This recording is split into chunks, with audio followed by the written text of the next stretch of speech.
Lester Nelson was a nerd in school. He was a nerd in college and remains one to this day. I should add that he is a very intelligent nerd. His government recruited him right out of college. Lester dreamed of working in the secret world of government covert operations. Technically, he does work there, but his dreams of a career as a spy were shattered like all the beautiful women at a party. Lester was a genius at analyzing social networks. He knew and understood more than 20 languages, so he spent his working hours searching for clues about planned or ongoing covert operations. Everyone has a soulmate. For Lester, that soulmate was Paula Haggard. A slightly overweight woman still struggling with acne, she wasn't very sociable either. Nevertheless, she managed to find herself a husband. 2 years after their wedding, they had a son. 2 years later, the boy had a brother. Life in the Nelson family was good, at least for 10 years. When the children started school, Paula got a job in an office building. She worked in a cafe during the lunch shift. Being on her feet all day helped her lose weight. Maturity seemed to rid her of her acne. With a little makeup, Paula discovered that men were flirting with her. She enjoyed the attention, especially since Lester didn't seem to notice her newfound sex appeal. As far as Paula knew, Lester worked as an accountant for the Department of Homeland Security in an office near Phoenix. At least that's what he wanted her to think. Lester had become head of intelligence, but no one outside his work environment knew that. Still dressed in a white short-sleeved shirt with pen pockets, Lester sat at the kitchen table. He was making a few notes in his notebook when he heard Paula enter the house. It was strange because she had a parking space in the garage. She led a well-dressed man into the house. Lester's years of training did not go to waste. He discreetly turned on a recording device hidden in his pocket. Cleve McFarland worked with Paula at a restaurant in the courtyard of a shopping mall. Today, he was posing as a government official. Presenting fake documents identifying him as Special Agent Rogers, he said, "Mr. Nelson, I've come to ask your blessing to use Paula in a covert operation." Lester immediately realized that this was complete nonsense, but decided to play along. "Really? Covert?" "Yes, sir. There is a supplier, Gerard Young, who is actually a spy for a foreign government. He has fallen in love with your wife. We are offering Paula the opportunity to pretend that she has succumbed to his charms." Lester was impressed by the man's boldness. His weak attempts to play the role of a spy discredited the reputation of amateurs, but Lester decided to play along. Interesting. What exactly does succumbing to his charms mean? Turning to Paula, Lester insisted, "And you're willing to risk your safety for this, Paula?" She quickly replied, "You do something for our country every day. This is my chance to do my civic duty." Cleve added, "We'll be watching their every move. She must not be exposed to any danger. I must warn you that Paula may end up in Jared's room, but we will intervene before he has a chance to make any sexual advances." Turning to Paula, he asked, "And you agree to this?" "Agent Rogers assured me that no harm would come to me." Lester asked Rogers, "And this will be a one-time thing?" "Yes, sir. If Jared does as we expect, he will turn to her for help that evening." "What can I say? It's up to you, Paula." Paula quickly replied, "Then it's settled. When Jared comes to see me on Friday, I'll lead him on." Agent Rogers said goodbye. Paula got ready for bed. Lester retired to his home office, locking the door behind him. What bothered Lester most was that he knew there were secret agents working in the office building where Paula worked. Had she been recruited to compromise these agents? Lester launched his special virtual reality game, putting the helmet on his head. Anyone else in the room would have heard random sounds coming from the headphones. When the screen came to life, he had to follow the script. Andy's shoe store. "How can I help you?" Lester replied, "My black shoes need new soles." "What color are the shoes?" "Orange." "Please hold." Lester waited about a minute before the call was transferred to another internal number. The only word Lester was given was, "Continue." "Own, tool, tree, fort, fight, sex, no tent." The computer replied, "Voice recognition successful." Lester heard the call being transferred. He knew what to expect, so he waited patiently. Soon, the virtual reality screen came back to life. This time, a man was standing in front of him. "Good evening, sir. I have been informed that you have an orange level problem. My wife may be working for a foreign government. Section 810-6 requires me to report this. I have downloaded a recording of our conversation." Over the next 15 minutes, Lester recounted his conversation with Paula and Agent Rogers. The call ended with his contact assuring him that he had done the right thing and that he would receive a report on the resolution of the situation. Lester took off his helmet, locked up the office, and went upstairs to join Paula in bed. "Thanks for letting me be a spy." "Well, Secret Agent Paula, I appreciate your talents. Nothing like that for foreign agents. Understood?" "Of course, silly. I'm just getting him to open up and trying to recruit him. As long as everyone understands." "Got it. Now go start my car." On Friday morning, Paula reminded Lester, "Wish me luck. I hope I can help catch the spy." "Be careful," Lester said, kissing her on the cheek. By 5 o'clock in the evening, Cleve and Paula were in high spirits. Their plans for a night of unbridled passion were coming together perfectly. When Cleve pulled out of the company parking lot, a black sedan followed him. "Some jerk is following me," Cleve muttered to Paula. "Don't pay any attention to him, honey," Paula replied, stroking Cleve. Once on the highway, the black sedan quickly moved into the second lane and began to follow Cleve's car. The windows of the black sedan were tinted. "What's this jerk's problem?" "Maybe this will help, honey," Paula said, raising her head. Cleve's car was blocked by a slow-moving tractor with a trailer.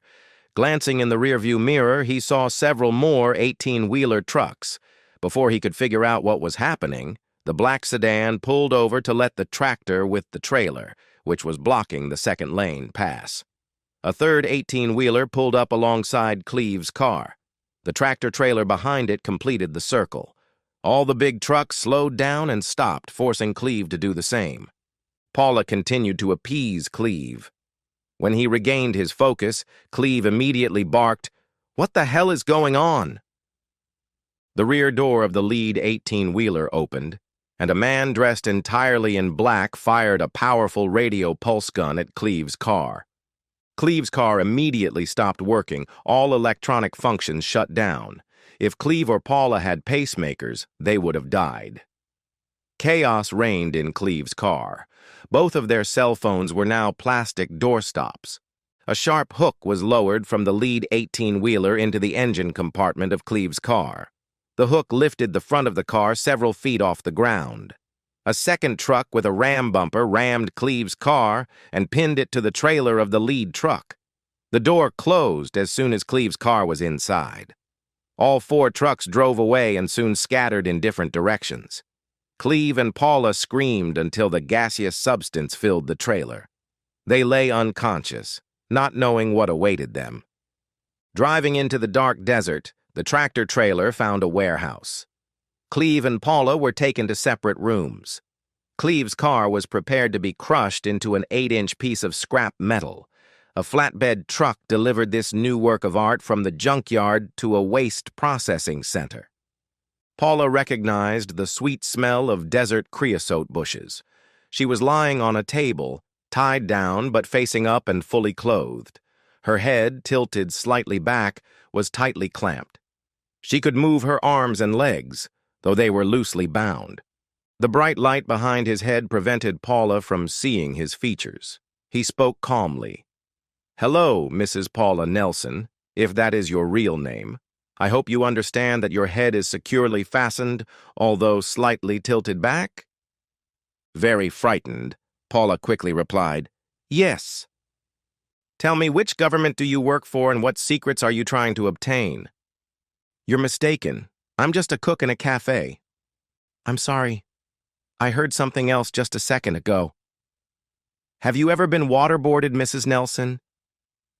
"No, I'm not lying. Please believe me." "All right, think about the truth while I talk to your accomplice." Paula trembled with fear as the man left the room. She listened to the loud voice coming from the speaker above her.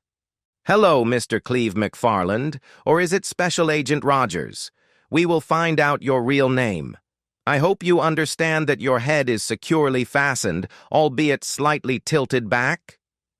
Cleve, very frightened, quickly replied, "Yes." "Tell me which government you work for and what secrets you are trying to obtain. Speak as quickly as possible until you tell me everything." "I don't work for the government. I'm not trying to get any secrets." "I'm sorry, I didn't hear you. Have you ever been waterboarded, Special Agent Rogers?" "No, I'm not lying. Please believe me." "I'm going to cover your face with this sheet and turn on this yellow hose. We'll pour water on you for a while, and then you can repeat your answers." Cleve's pleas were followed by coughing, and the coughing was followed by vomiting. Paula felt him drowning, and it literally scared her to death. When Cleve's coughing and screaming stopped, the sounds from his room fell silent. Paula trembled, waiting for her fate. Paula didn't fare any better than Cleve. Her tormentor stopped when she began to fight as hard as she could while tied to the table. When Paula's coughing stopped, he removed the rag. "Relax, dear. I'll go see if your friend remembers better than you do. I'll be back to compare your stories. Until they match, we'll continue playing with water." Coughing, choking, and spitting out water, Paula exhaled in response. "Please believe me. I'm just a cook." He ignored her and left the room. This time, Cleve held his breath. It was a big mistake. When he exhaled and gasped for air, there was very little of it. The feeling of drowning was much worse than the first time. The sounds coming from above as Cleve subjected her to another round of water made Paula lose consciousness. Paula didn't know how much time had passed, but when she came to, he was there. "Please, not again. I beg you." He didn't seem to notice. "Let's try again. What government do you work for, and what secrets are you trying to get out of her? I want you to talk as fast as you can until you tell me everything." Paula continued to beg. "Please believe me. I'm just a cook." "Okay, maybe some more water will help you remember." "No, please!" But the yellow hose interrupted her. The feeling of drowning was much worse than the first time. "I'll be right back, Mrs. Nelson. By the way, we were able to match your fingerprints. According to our records, you are indeed Mrs. Paula Nelson." Her coughing and salivation continued for over a minute. Paula didn't quite understand what he said. Her anxiety intensified when she heard the voice from the speaker above her head again. She could hear the terror in Cleve's screams. She couldn't hold back her sobs. The speaker fell silent, and then the door opened. "Let's try again, Paula. I have all night. The record is 47 times before a heart attack took his life.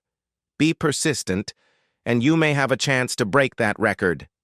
Now tell me, which government do you work for, and what secrets are you trying to obtain?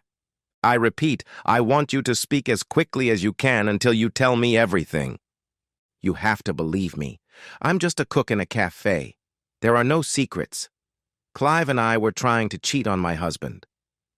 We've been watching your husband, and earlier this week you had a conversation that sounded very different. Let's try again." "No!" She coughed and choked. Despite her attempts to speak evenly, the feeling of suffocation overwhelmed her again. When the yellow hose stopped, it all happened again. She could feel her heart beating in her fingertips and her blood pressure rising to dangerous levels. "Are you ready to be honest with me, Mrs. Paula Nelson?" Spitting out the last drop of water, she replied, "Yes." "What is your name?" "Paula Nelson. My maiden name is Haggard." "You said you work at a cafe?" "Yes. I've been working there for 6 years. My immediate supervisor is Emily Lou Harris." "When were you recruited as a spy?" "I wasn't recruited. I lied to my husband. I'm just a cook. It was a trick to get him to let me go on a date with Clive." "And I'm supposed to believe that the gentleman who was with you doesn't work for a foreign government?" I work with him. He's a cook, too. We were trying to trick my husband into letting me spend time with another man. That sounds very implausible. One more chance. Speak as quickly as you can until you tell me everything. For the next 20 minutes, Paula's tongue was as sharp as a sharpened steel knife. She told everything she knew. She told all the details of her life. She revealed all the secrets that had ever been entrusted to her. It would take a monster truck to knock down everyone she had betrayed. The agent's tone changed. Well, Mrs. Paula Nelson, in the future, I would be very careful about claiming to be doing something for the good of the country. Cleve, the smug Romeo, needed a few more rounds of waterboarding before he could continue his 20-minute tirade. Both Cleve and Paula received the same parting message. Just so we're clear, the last day of your life will be the day you tell anyone anything about this. Do you understand? Each of them responded with wide eyes. Yes! When they were found wet and shivering, Paula pretended to be stunned and confused. She claimed she couldn't remember anything from the previous night. Lester was cold to her when she returned early Saturday morning. Cleve was on the front pages of the newspapers for 2 days in a row. A local resident claims that the government kidnapped and tortured him. The alleged kidnapping victim is missing. A female friend was mentioned, but fortunately for Paula, her name was not mentioned. Lester tried to talk to Paula, but she didn't say a word about that night. The final report stated that Paula did not pose a threat to national security. However, it detailed Paula's plans to change Lester and included photos of her performing sexual acts on Special Agent Rogers. Lester was stunned and devastated. Even after he showed Paula the photos of her doing indecent things, she insisted she remembered nothing about that Friday night and refused to talk. The dust Cleve had inhaled in the South was in Paula's mouth. Her silence doomed their marriage. 10 days after Paula returned home, Lester filed for divorce, citing irreconcilable differences. It took him several days to move out. Even after several weeks of court-ordered psychotherapy, nothing changed. Lester lived in cheap motels and spent most of his income on alimony and child support. He was a good father, as far as his visitation schedule allowed. Poets tell of how Paula screamed and how Lester lived in cheap motels. Silence in the desert where cold Cleve lies. That's how the story ends, as we're told. Paula needs your prayers, that's true. But don't forget Lester. He only did what an 86-year-old man told him to do, and now he is growing old himself. Paula attracted admirers, but none of her romances lasted as long as her relationship with Lester. Paula used to be a fan of spy novels and movies, but she has now given up on the genre. Paula found it unpleasant to pick up the children from Lester's motel after a visit. The hose outside Lester's room was yellow. Lester still wears white short-sleeved shirts with buttons. He recently started wearing glasses with gray frames. The gods of romance took care of Lester, probably out of kindness. He married Raylan Charles, one of 7 English-speaking Anglo-Saxon women who worked at the Altar of Sun Motel. She prayed for her beloved. Yes, she prayed in the Valley of the Sun. Well, when the moaning stopped, Lester grew wings when she drove his Anglo-Saxon ass home. But that's a whole other story, which I'll tell another time.